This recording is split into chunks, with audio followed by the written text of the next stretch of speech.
João 15, 16 e 17.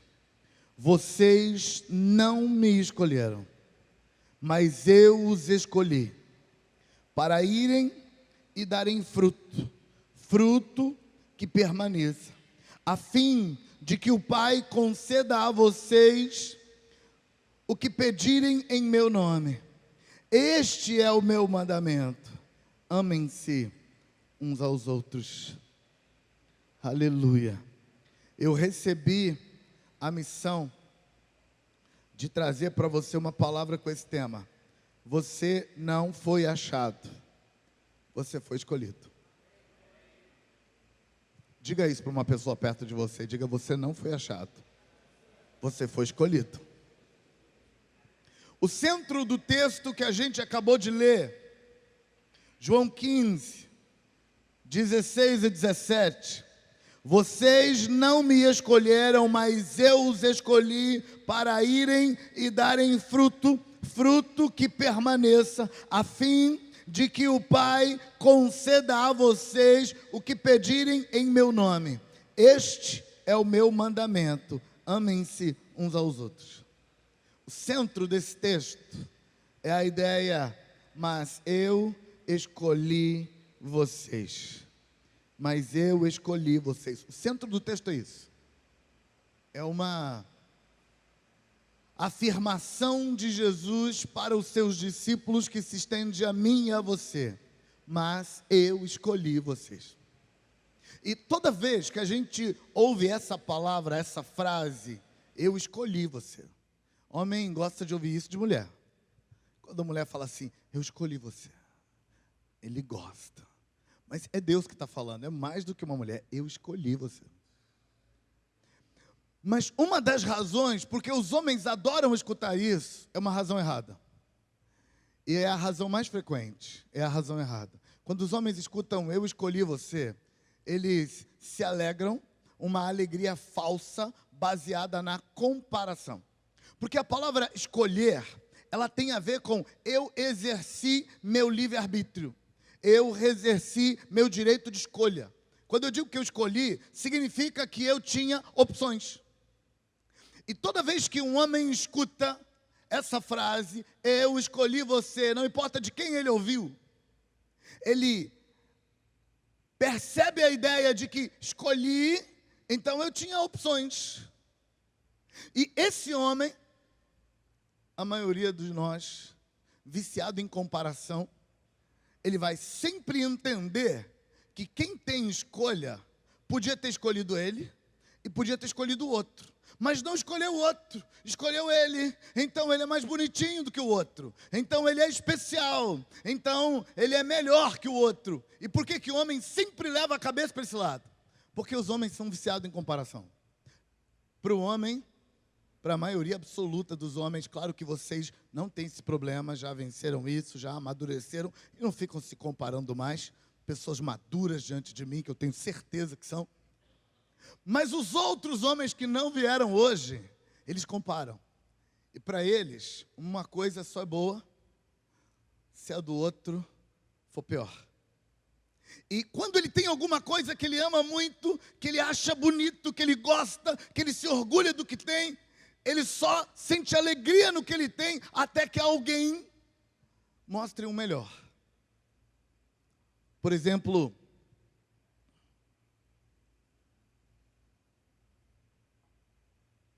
um homem nunca tinha tido um carro. Ele já tinha andado de bicicleta, que era dele, compra e paga, porque é um homem honesto. Já tinha andado de moto, mas nunca tinha tido um carro. Aí as coisas deram uma melhorada e ele comprou um carro. E não era velho, era seminovo. Porque você sabe que é homem não chama o carro de velho, chama de seminovo. Que não é novo, mas também não é velho. Ele comprou um carro seminovo, joia, inteiraço, bonito, grandão, econômico, porque homem que é homem pensa no carro ser econômico também. E aí ele estava feliz, feliz como menino que ganhou presente de Natal. E ele encosta o carro dele na frente da casa e chama a família para ver. E a família está ali reunida ao redor do carro, feliz. contemplando o carro, agradecendo pelo carro, e aí chega o vizinho, com carro zero. 5 vezes o valor do carro dele, encosta e desce do carro, imponente, e fala assim: e aí, vizinho, comprou um carro? Acabou, murchou, acabou a alegria, e ficou com raiva, foi para dentro. Por que a alegria dele acabou? Por que o carro que o deixou feliz não deixa mais? Por causa de uma desgraça que habita na alma humana chamada comparação. E deixa eu te contar uma coisa, homem. Comparação é a pior desgraça do mundo, porque ela rouba a sua alegria. Você está lá feliz, só porque você acha que o outro tem algo melhor que o seu, você se compara, se sente pior, se sente humilhado, se sente diminuído, e aí sua alegria vai embora. Mas deixa eu te contar, o que mudou no seu carro maravilhoso? E aí eu estou te colocando na história, mas é hipótese, tá bom? É uma situação hipotética, não tem nada a ver com você isso. Eu sei que vocês são pessoas maduras que não se comparam nunca. Pessoas assim, de alto nível. Gente madura não faz comparação, nunca. Então, não é de você que eu estou falando, estou te chamando para dentro, só para você entender a metáfora. Imagina que você está no lugar do sujeito que comprou um carro. Aí o vizinho chegou com o carro zero. Não tinha nem placa ainda, não tem? Quando o carro nem botou placa ainda.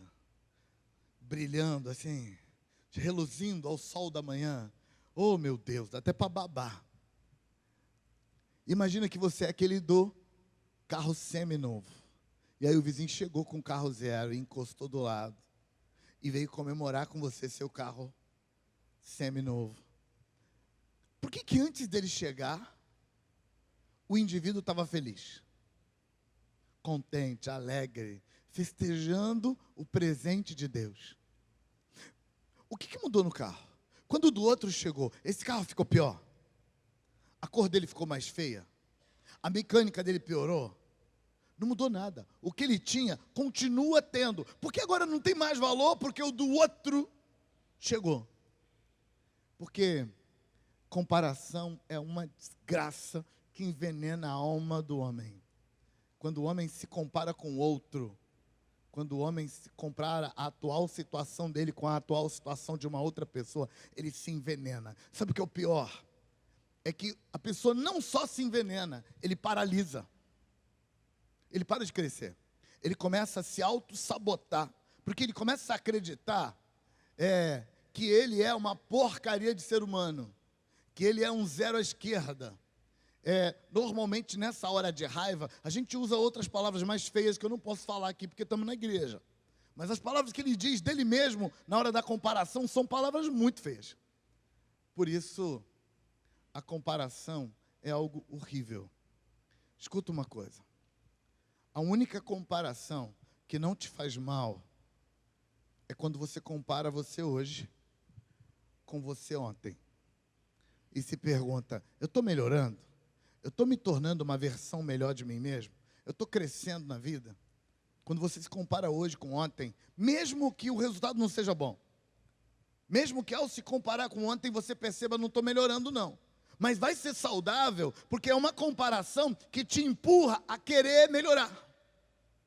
Quando você se compara com o outro, se você achar que o outro é melhor que você, isso te paralisa. Você começa a dizer, eu sou uma porcaria de ser humano. Eu não faço nada certo. E isso não te permite investir para continuar crescendo. Em vez de continuar crescendo, você fica com raiva de você e para. Isso não melhora a sua vida em nada. Por isso a comparação com o outro é ruim. Mas quando você compara você hoje com você há 10 anos atrás, então, se você achar que está pior, você pode melhorar, porque você ainda é você. Sabe por que você não melhora quando compara com o outro? Primeiro, porque a dor da comparação te paralisa. Segundo, porque o outro é o outro. Não dá para mudar o outro.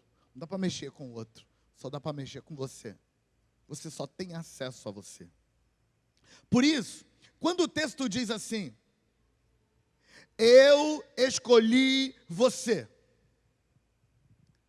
E você pensa, Deus podia ter escolhido outros, mas Ele me escolheu. O seu pensamento está errado. Por que o seu pensamento está errado?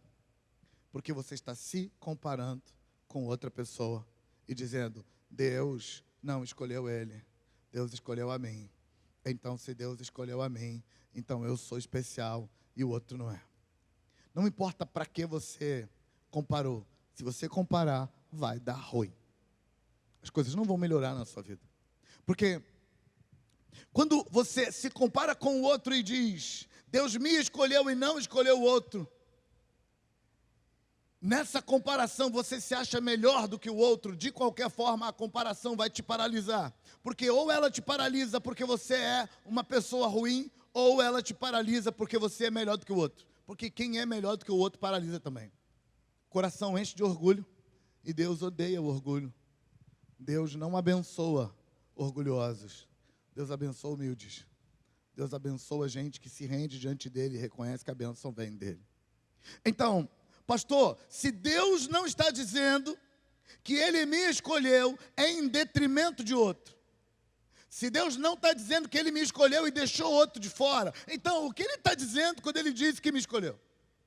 Eu volto para o princípio da palavra escolher, que significa que a pessoa que escolheu tinha escolha.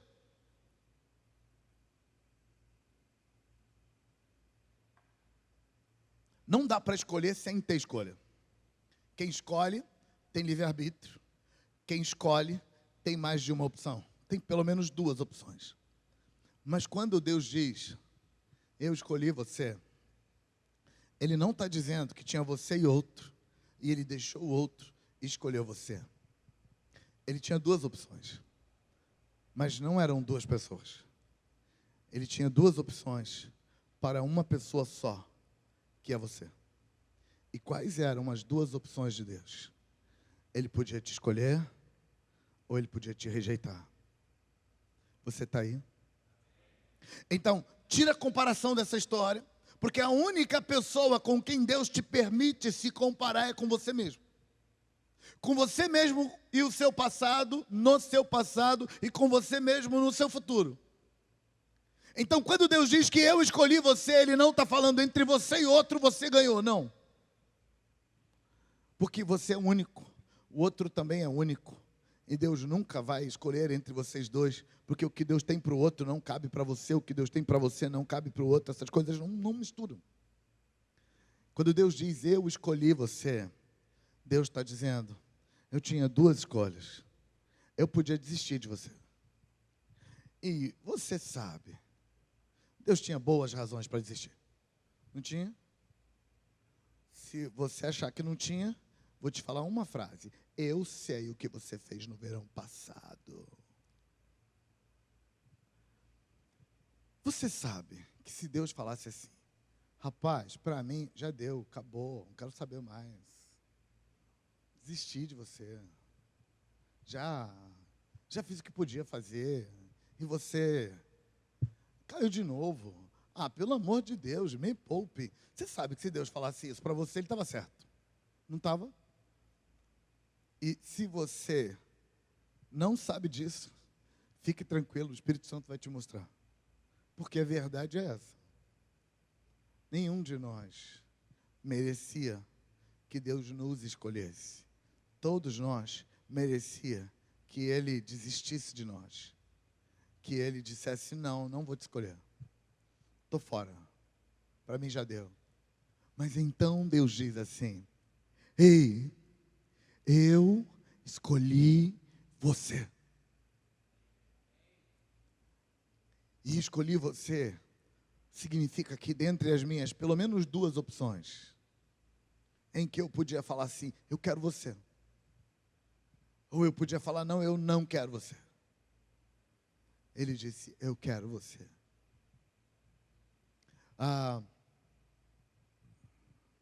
Na escola, quando eu era criança, sempre tinha aquelas brincadeiras, aqueles jogos de equipe. Já brincou em algum jogo de equipe? Jogo de equipe, tipo queimada, pique-bandeira, Essas brincadeiras que você forma uma equipe, aí o outro forma uma equipe. Tem umas coisas assim? Então, não tem aquela pessoa que nenhuma das duas equipes escolhe?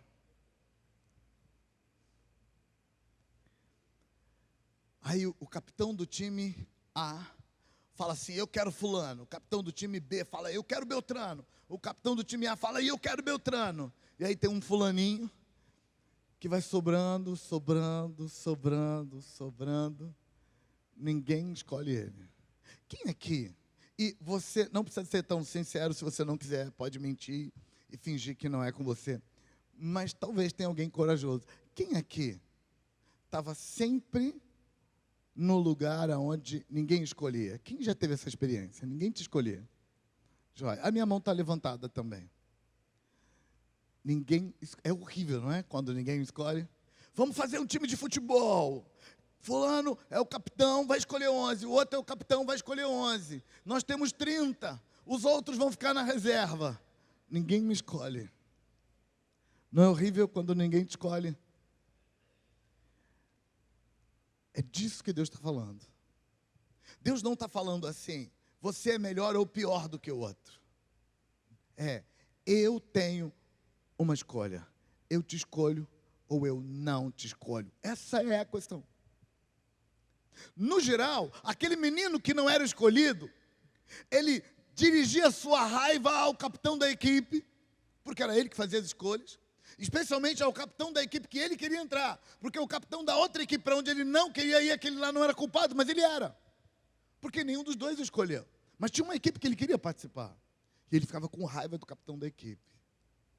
Mas não só isso, ele ficava com raiva também do menino que foi escolhido imediatamente antes dele. Vamos dizer que era um jogo de futebol e cada um tem que escolher 11. Ele ficava com raiva do jogador número 11, porque ele foi o último a ser escolhido, era a última chance que ele tinha e alguém pegou a minha chance. Por que a gente coloca os escolhidos nesse patamar? Porque a gente se compara. E para a gente funciona assim, se eu não fui escolhido, então alguém é melhor do que eu. E eu queria te contar que não é disso que Deus está falando.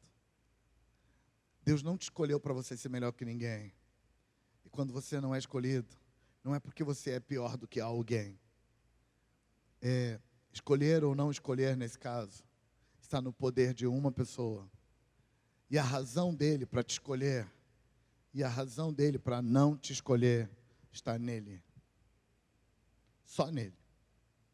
Sabe, quando ele te escolhe, ele não te escolhe porque você é o melhor jogador, ele não te escolhe porque você corre mais, ele não te escolhe porque você tem braços fortes, ele não te escolhe porque você é um estrategista, ele não te escolhe porque você é esperto, ele te escolhe apenas por uma razão. E quando você perguntar para ele, Senhor, por que você me escolheu? Ele vai dizer para você, porque eu quero, porque eu posso e porque eu te amo. Nunca teve nada a ver com você. Sempre teve a ver comigo. Quando você olha para a Bíblia e você vê os homens que Deus escolheu, você vai entender isso. A maioria de nós que vivemos com uma mente cheia de comparação, a gente está sempre comparando. Então a gente acha que os homens escolhidos por Deus na Bíblia eram gente de altíssimo gabarito. E quando você vai ler a Bíblia e vai olhar para esses homens que Deus escolheu, você descobre que Deus escolheu Abraão. Para quê? Para gerar uma grande nação e formar um grande povo. E como é que Abraão ia formar uma grande nação e gerar um grande povo se ele era estéril e casou com uma mulher estéril? Nenhum dos dois podiam gerar. E Deus escolheu e falou assim, eu te escolhi. Para quê, Senhor? Para gerar uma grande nação. Mas eu sou estéril, não interessa. Não discute comigo. Escolhi, está escolhido. E se você olhar para todos os outros homens que Deus escolhe, o padrão é sempre o mesmo. Mas o ponto principal que eu quero chamar sua atenção para o texto é esse. Eu escolhi você. E não, eu não te escolhi porque você é bom, eu escolhi você porque eu quis. Eu escolhi você porque eu posso. Eu escolhi você porque eu te amo. Só por isso que eu te escolhi. No Novo Testamento, Jesus e Paulo nos contam um segredo sobre as pessoas que Deus escolhe. Jesus vai na beira do mar da Galileia e um grupo de pescadores semi-analfabetos estavam pescando. E aí Pedro era um dos pescadores. E Pedro havia acabado de emprestar o barco para Jesus pregar. E quando Jesus termina de pregar, Jesus diz para ele: venha após mim. Eu estou escolhendo você. Vem, eu vou fazer de você pescador de homem. Quem era Pedro? Ninguém. Pedro não era ninguém. E Jesus o escolheu. E aí o apóstolo Paulo explica isso. Capítulo 1 da primeira epístola de Paulo aos Coríntios. Ele diz assim: mas Deus escolheu as coisas loucas deste mundo para envergonhar as sábias. Deus escolheu as coisas fracas desse mundo para envergonhar as fortes. Deus escolheu aqueles que não são para envergonhar os que são. E por que ele faz isso? Para que ninguém se glorie diante dele. Sabe, toda pessoa que foi escolhida, quando ela chegar diante dele, ela só pode se gloriar de uma coisa: eu tenho um Deus grande, que pode, que quer e que me ama. Só isso. Porque ela não tem nada para dizer: eu sei porque ele me escolheu, porque eu tenho olhos azuis. Eu sei porque ele me escolheu, porque eu tenho braços fortes. Lá na equipe de futebol, ou no pique bandeira da infância, quando a gente era o único que não era escolhido, a gente falava assim: fulano foi escolhido porque ele corre rápido. Beltrano foi escolhido porque ele é estrategista. Ele não se deixa pegar. Ele espera a hora H, aproveita a oportunidade e rouba a bandeira. Ninguém me escolheu porque eu não tenho nada disso. E por que nós pensamos assim? Porque nós fomos treinados para comparação. A gente está sempre se comparando, a gente está sempre descobrindo porque a gente não é escolhido e porque o outro é escolhido. Mas então, Paulo diz: não, você entendeu tudo errado. Aquele que é escolhido por Deus sabe de uma coisa: ele não tem do que se gloriar. Não tem.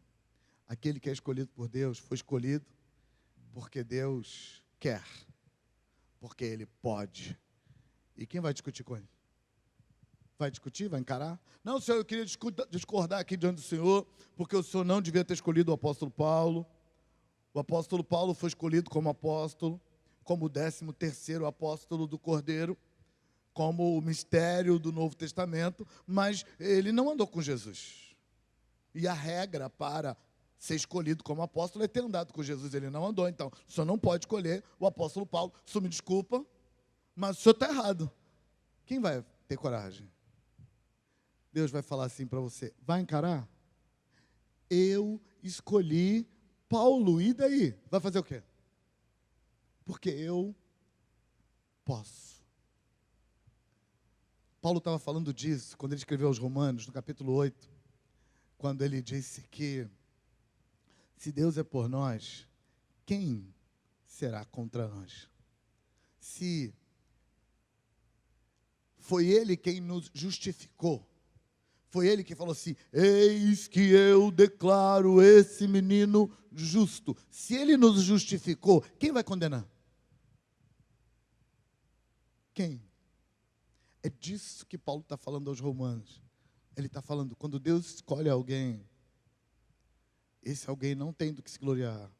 Não tem razão nenhuma nele para ser escolhido. A razão para ser escolhido está em Deus.